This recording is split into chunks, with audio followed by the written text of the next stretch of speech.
yana o'sha vaziyatlar onalarni qizini hayotiga aralashishi. Men har doimgidek aytaman, aziz onalar, agar sizni o'zingizda problema bo'ladigan bo'lsa, o'zingiz hal qiling. Qizingizni oilasiga aralashmang. Siz qizni uzatdingiz, uzatgan paytingizda siz boshqa xonadonga topshirdingiz. Hop, endi u qizga iltimos mas'uliyatni bering, iltimos erkinlikni bering, ishoning. Eplaydi, agar siz to'g'ri tarbiya bera olgan bo'lsangiz, hamma xohlaydi qizini uzatgandan keyin o'sha joyda yaxshi yashashini.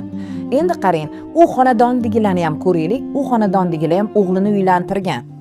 O'g'lini uylantirgan 15 kunda yo 1 oydan keyin kelinimiz ketib qolaveradi yoki bizga hurmatcha qilib ular qiladi deb kelin olishmaganda, to'g'ri, adaptatsiya kerak.